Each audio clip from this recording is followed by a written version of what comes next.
Hello students, I am Manoj Sonkar. स्वागत है आप सभी लोगों का इस छोटे से लेक्चर में, जिसमें मैं आप लोगों को बताने वाला हूं क्लाउड लेवी स्ट्रॉस के इंपॉर्टेंट बुक्स की क्रोनोलॉजी। ऐसी बुक्स जो कि एग्जाम्स में पूछी जा सकती हैं, जिनकी क्रोनोलॉजी इंपॉर्टेंट है। अगर आप इन बुक्स को, क्या केवल यही किताबें लिखी हैं क्लाउड लेवी स्ट्रॉस ने? तो नहीं, ऐसा नहीं है। लेकिन हाँ, अगर आप इन बुक्स की, इतनी बुक्स की भी क्रोनोलॉजी अगर आप याद रखते हैं, तो जब आपको वो क्वेश्चन आएगा, तो वहां पर आप, जैसे मान लीजिए इसमें दो बुक आ गए, तो उन दोनों बुक की जो क्रोनोलॉजी होगी उससे आपका क्वेश्चन जो है वो सॉल्व हो जाएगा। ठीक है, तो चलिए देख लेते हैं कि क्लाउड लेवी स्ट्रॉस की सबसे इंपॉर्टेंट बुक्स में से जो पहला, जो इनका डॉक्टरल थीसिस है। डॉक्टरल थीसिस हमेशा इंपॉर्टेंट होता है और आपको याद भी होनी चाहिए।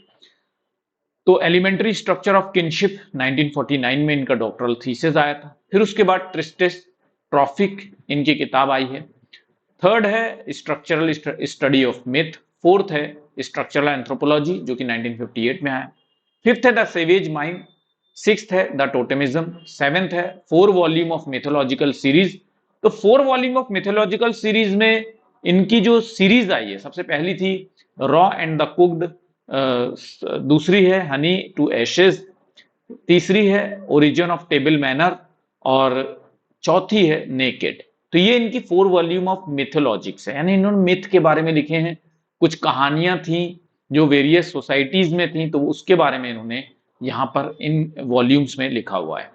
एट्थ जो इनकी इंपॉर्टेंट किताब है वो मिथ एंड मीनिंग, और नाइन्थ है the way of the mask. Mask के बारे में क्लाउड लेवी स्ट्रॉस भी बात करते हैं। और आपको याद होगा, मैंने बताया था मिस्टिफिकेशन जो कॉन्सेप्ट है वो इरविंग गॉफमैन ने भी यूज किया है। यानी जब लोग इंप्रेशन को मैनेज करते हैं तो बहुत सारी चीजों को छिपा लेते हैं, उसको मिस्टिफिकेशन कहा था, वो इरविंग गॉफमैन ने दिया है। लेकिन इन्होंने भी मास्क की बात की है। ठीक है, the way of the mask इनकी किताब है क्लाउड लेवी स्ट्रॉस की। तो सवाल पूछ सकता है, मास्क तो क्लाउड लेवी स्ट्रॉस है, मिस्टिफिकेशन इरविंग गॉफमैन। ठीक है, तो कंफ्यूज मत होइएगा। अब याद करने का क्या तरीका है, कैसे याद रख सकते हैं? तो सबसे पहली बात कि क्लाउड लेवी स्ट्रॉस जब सोसाइटी को समझना चाहते थे, तो उन्होंने सबसे पहले स्टार्ट किया किनशिप के इस एलिमेंट्री स्ट्रक्चर को समझने से। ठीक है, जब उन्होंने किनशिप के एलिमेंट्री स्ट्रक्चर ऑफ किनशिप लिखा,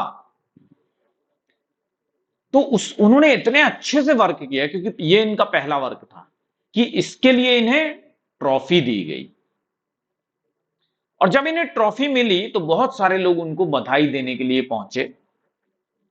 तो इन्होंने कहा कि ये बधाई बधाई मुझे नहीं चाहिए, क्योंकि ये सब बधाई बधाई क्या होती है, मिथ है। और मैं इस मोह माया में नहीं पढ़ना चाहता हूं, मैं मिथ के मोह माया में नहीं पढ़ना चाहता हूं। और उन्होंने बोला अभी मैं एंथ्रोपोलॉजी को स्ट्रक्चरल वे में स्टडी करूंगा। और जब वो स्ट्रक्चरल एंथ्रोपोलॉजी पढ़ने लगे, तो उन्होंने देखा जो ह्यूमन माइंड होता है ना, वो सेवेज होता है। और सेवेज माइंड के अंदर क्या होते हैं, टोटेम होते हैं।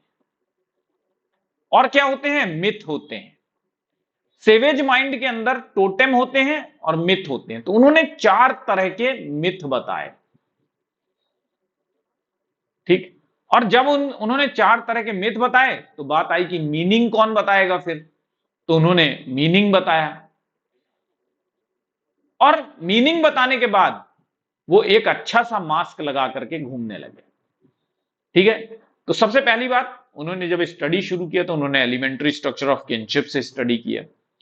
और उस पर उन्होंने इतनी अच्छी किताब लिखी कि उस पर उनको ट्रॉफी दी गई। जब ट्रॉफी देने के लिए लोग आए तो सब बधाई देने लगे। तो उन्होंने बोला अरे इस मोह माया में मुझे नहीं पढ़ना है, ये सब मिथ है, ट्रॉफी ऑफी सब मिथ है। और फिर उन्होंने स्ट्रक्चरल एंथ्रोपोलॉजी स्टडी करना शुरू किया। जब स्ट्रक्चरल एंथ्रोपोलॉजी, एंथ्रोपोलॉजी मतलब होता है ह्यूमन बींग, ह्यूमन बींग का पहला माइंड स्टडी किया, तो उन्होंने बोला कि ये तो सेवेज है। और सेवेज लोग किसकी वर्शिप करते हैं, टोटेम की। तो उन्होंने बताया कि टोटेम में 4 तरह के मिथ होते हैं। समझ गए?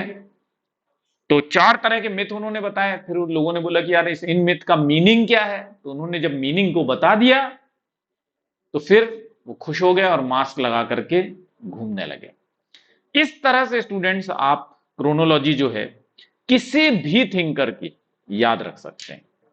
Thank you very much students. अगर आपको और भी थिंकर्स के क्रोनोलॉजिकल ऑर्डर चाहिए किताबों के, तो कौन से थिंकर का चाहिए उसका मुझे आप जो है कमेंट बॉक्स में बता सकते हैं। नेक्स्ट थिंकर मैं सोच रहा हूं कि एससी दुबे की क्रोनोलॉजी ले आऊं। अगर आप लोग सहमत हैं तो कमेंट बॉक्स में एससी दुबे लिख दीजिएगा। नेक्स्ट जो है मैं एससी दुबे लेकर के आऊंगा। मास्टर क्लासेस पर स्टूडेंट्स मैं बहुत सारे इंपॉर्टेंट क्वेश्चंस लेकर आ रहा हूं और बिल्कुल टॉपिक वाइज क्वेश्चंस लेकर के आता हूं, तो उनको देखा कीजिए। ठीक है। क्या करना होता है, तो उसके लिए ऐप डाउनलोड करना होता है। वहां पे आप देखेंगे तो डेली लाइव क्लासेस होती हैं, उस पर जाकर के क्लिक करेंगे तो आप पहुंच जाएंगे मास्टर क्लासेस पे। ठीक है। चलिए, आशा करता हूं कि आप लोगों को ये सारी की सारी क्रोनोलॉजी याद हो गई होगी। Thank you very much, all the best, bye bye.